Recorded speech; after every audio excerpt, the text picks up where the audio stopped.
అలసిన మీ శరీరానికి శక్తి, బలం, ఆరోగ్యం కావాలా? Second shilajit resin.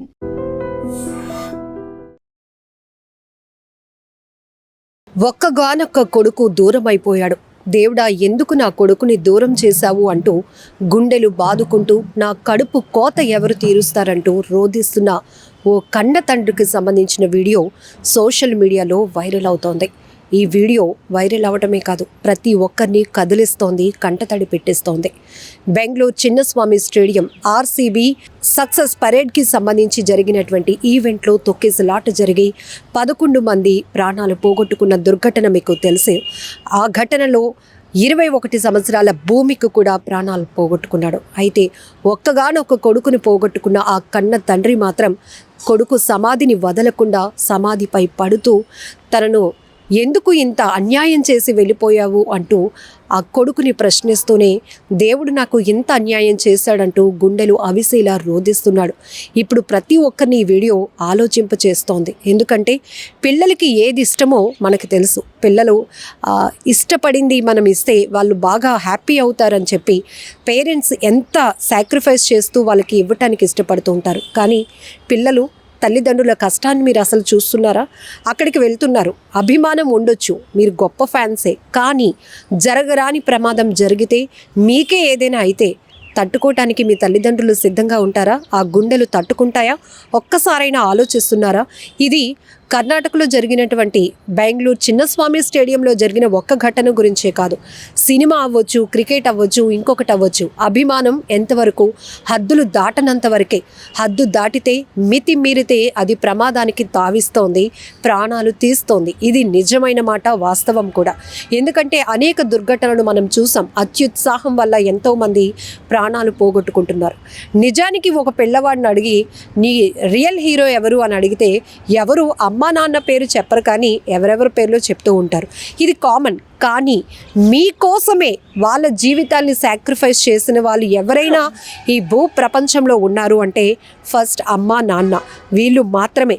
దేవుడు అన్ని చోట్ల ఉండలేక మనకి అమ్మా నాన్నను ఇచ్చాడు అంటారు. మనం అడగకపోయినా మన అవసరాలు ఏంటో తెలిసే ఒకే ఒక్క వ్యక్తి అమ్మా నాన్న.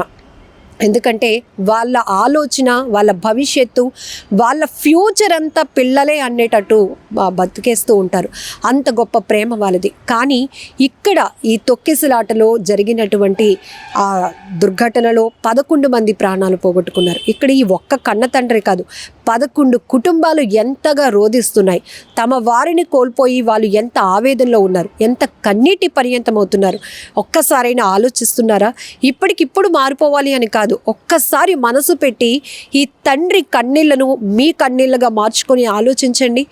ఏం జరిగింది అసలు? అక్కడ జరిగిన అన్యాయం, నిర్లక్ష్యం ఎవరిదా ఏంటనేది పక్కన పెడితే అక్కడ వేలాదిగా వస్తూ ఉంటారు. కనీసం పిల్లల్ని మనం కంట్రోల్ చేయలేనటువంటి పరిస్థితిలో తల్లిదండ్రులు ఉంటున్నారా? అలాగే తల్లిదండ్రులు చెప్పినా వినకుండా వెళ్ళి ప్రమాదంలో పడి ప్రాణాలు పోగొట్టుకున్న పిల్లలు. ఇక్కడ మన డిస్కషన్ కూడా వీళ్ళ గురించి.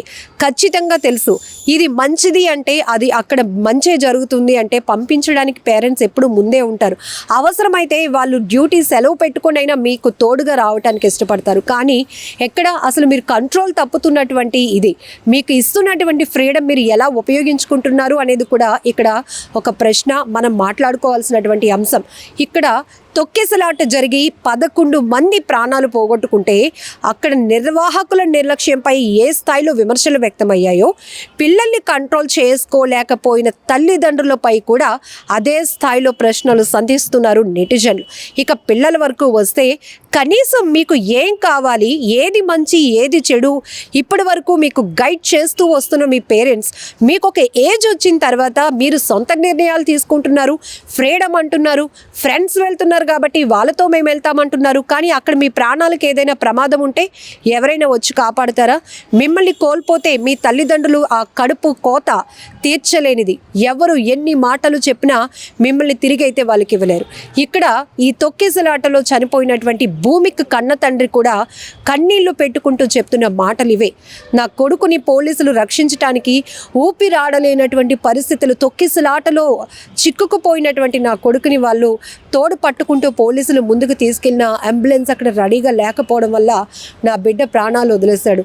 దేవుడా, నా కొడుకుని ఎందుకు నాకు దూరం చేశావు అంటూ ఆ సమాధి వద్ద ఆయన రోదిస్తున్నాడు.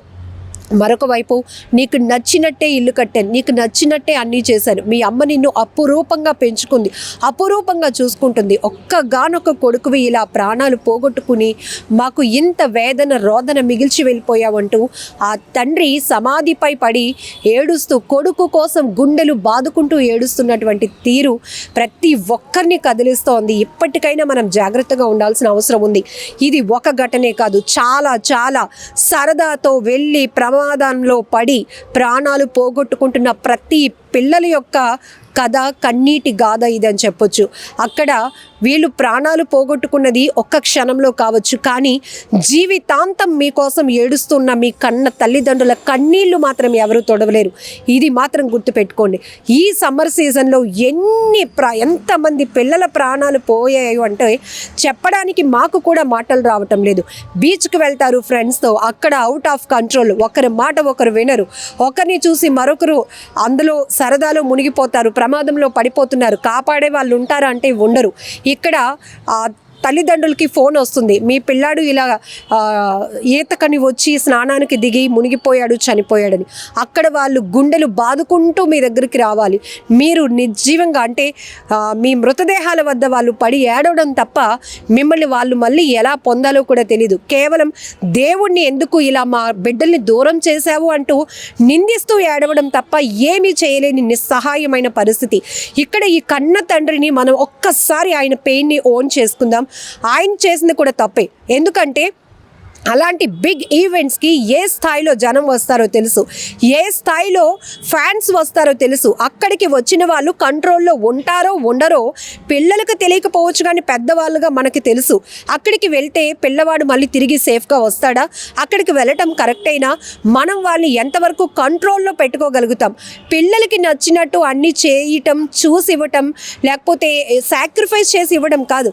ముందు వాళ్ళని మనం రక్షించుకోలేనటువంటి పరిస్థితిలో ఉంటే ఎవరిని నిందించి ఏం లాభం అనేది కూడా ఇక్కడ మరికొంతమంది అభిప్రాయాలు వ్యక్తం చేస్తున్నారు. ఏదేమైనా ఈ దుర్ఘటన చాలా బాధాకరం. బట్ ప్రస్తుతం సోషల్ మీడియాలో ఈ తండ్రి రోదన, తండ్రి కన్నీటి గాథ చూసిన ప్రతి ఒక్కరూ మాత్రం గుండెలు వణుకుపోతున్నాయి. ఎందుకంటే ఇంత దుఃఖాన్ని వాళ్ళు దిగమింగుకొని ఎలా ముందుకు వెళ్ళగలుగుతారు అనేది కూడా ఒక ప్రశ్నే. ఇక్కడ భూమికి లాంటి ఒక కొడుకును పోగొట్టుకున్న కన్న తండ్రి కన్నీళ్ళే కాదు, ఇలాంటి ఘటనలు మరెప్పుడు కూడా జరగకుండా ఉండాలి అంటే మనం కూడా జాగ్రత్తగా ఉండాల్సిన అవసరం చాలానే ఉంది. సో ఈ వీడియో పైన మీరేమంటారో, ఇక్కడ నిర్లక్ష్యమా, తొక్కేసలాట, ఎంతమంది ప్రాణాలు పోగొట్టుకున్నారు అనేది పక్కన పెడితే ఇలాంటివి జరగకుండా ఉండాలి అంటే ఎక్కడెక్కడ ఏ స్థాయిలో ముందు పర్యవేక్షణ అవసరం, ఎలా కంట్రోల్లో ఉండాలి, పేరెంట్స్ పాత్ర ఏంటి, పిల్లల పాత్ర ఏంటి అనేది విషయంపై కూడా మీ అభిప్రాయాలను కామెంట్ బాక్స్లో తెలపండి. నిజంగా ప్రస్తుతం ఉన్నటువంటి సమాజం దేనికి ప్రయారిటీ ఇస్తుంది? ఆర్థిక సంబంధాల చుట్టూ మాత్రమే తిరుగుతోంది. మళ్ళీ ఎన్నికలంగానే చాలా విరక్తి కలుగుతున్నాం. మంచి అనిపిస్తుంది కదా, లేడీస్ కూడా ఛాలెంజింగ్ జాబ్స్ చేసినప్పుడు చాలా బాగుంటది. ట్రాఫిక్ అసిస్టెంట్స్ గా నియమించిన ట్రాన్స్జెండర్స్ అందరితో సాల్యూట్ చేయించుకుంటున్నారు. ఫుడ్ డెలివరీ ఇవ్వటానికి వెళ్ళినటువంటి డెలివరీ బాయ్ అనిల్ పై కళ్ళ ముందు